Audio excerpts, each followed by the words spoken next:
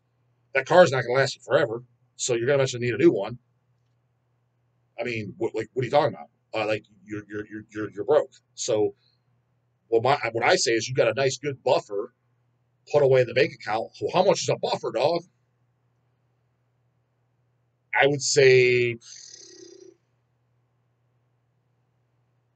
I mean, it depends how old you are, I guess. I mean, a general rule of thumb is, I think a good rule of thumb is this. This is dog math. However old you are, you should have no less than $1,000 in your bank account for your age. Your savings account, liquid. The minimum. Very, very, very, very minimal. So if you're 18 years old, you should have 18K in there. 20K. You don't go down as you get older. What are you talking about? You should be moving ahead. What the fuck are you talking about, brah? When are you ever going to retire? 30 years old, you should be paying all your bills off and have about 30 grand in there. No, like that, the minimum. That's the way I see it. If you're doing that, that's to me, you have your finances in order. That's having finances in order. If you don't have that, then you don't have an order. So by that standard, shit, it might be less than 40% if you're taking the whole U.S. 40% being generous, 25 to 30% realistic. That to me is in order. So take that as you will. And lastly, what is some of the best or worst investment advice you've gotten? To be honest, I never really gotten investment advice. To me, this shit's all common sense. Me, Eric, and Chase, dude, when we bought when we did Hell's Headbangers, it was literally like to start the label. It was common sense approach. None of us went to business school, dude. It was Kanye came up to us as far as the label side. You want to put my CD out? Oh, well, that sounds like big dog shit. Show you where to press them, shit like that. Show you the ropes. How much is it? Oh, to press you usually do 1,000 at a time, and it's about roughly $1,000. $1 a CD. I mean, minimally gonna sell for 10. That's $9,000 profit. Okay. Well, you got to give some copies to the band, give them 20% or 50, I think even Jim was less, 15% or whatever it was. I think it was actually 20. Maybe it was a split, 10% each band. So 100 copies to Spawn of Satan, 100 copies of Bloodsick. So you're down to 800 discs, right? We'll sell them for $10 a piece. That's $8 grand. You spend 1,000, $7,000 profit if you move them all. And if you move them all, that's your job. That's now you got a job to do. That's what you do, bro. You got to become a player, a hustler, a grinder. That's on you, man. You got to move your goddamn product. You got to believe in it and do it, right? But it doesn't take a rocket scientist. Oh, that's the math. That's what I did for all this shit. Nobody sat me down and held my hand and like, what are you talking about? Because I don't know shit about fucking, what comes to like investing money and percentages. And I'll be honest, I don't know dick about any of that fucking shit. I really don't. So to me, it's make more money than you spend. If you do that, you can't fail. Now, granted, is there investors out there and shit? They know how to make money, turn 10 grand into 100 grand in 6 months. Sure, that's great. I don't have that magic. I don't have that. I don't know how to do that. Maybe you should learn, dog. Maybe I should. I'm just telling you what I know. And if you spend less than you make, you can't lose. You'll at least come out ahead. And if nothing else, even if you aren't doing the most optimal 100%, you're the most efficient. You're better off than 60% of the goddamn population. Because like I said, 60%. I mean, I meet people. So I'm talking people that are my age, and I'm like, they're dead ass broke. They're like, yeah, I'm my credit cards. I'm down to my last 22K I own on my credit card. Dog's like, what? You owe them, and you got zero in the bank? Holy fuck! Talk about looking down the barrel of, bruh. No wonder you ain't coming to Dead by Dawg. You ain't living at all. You're just existing. Holy shit! How did you get that far? That's the average. That's like kind of the norm. And I noticed that when I was 18 because when I was working at the print shop, a lot of people are talking about like, oh man, dude, that's got to be Mrs. Fuck. How do you sleep at night, homie? So I just went by my motto and been working for me. But yeah, is it the most optimal way? No, well, of course not. 'Cause that's not what millionaires are shot. I mean, I'm sure Warren Buffett, I'm sure he's got some methods that I can only goddamn dream of. And he'd be like talking Japanese that I wouldn't even understand. So I don't have those up my sleeve. But for the average fucking dum dum, fucking including me, because I'd be in that box. Because when it comes to that shit, I don't know much. Just again, spend less than you goddamn make, and you'll be good to go. So it's a sure to win fucking formula. Can't beat it. Comes with the surge, you know what to do. Put in the guy basket in the morning. Later, goddamn it.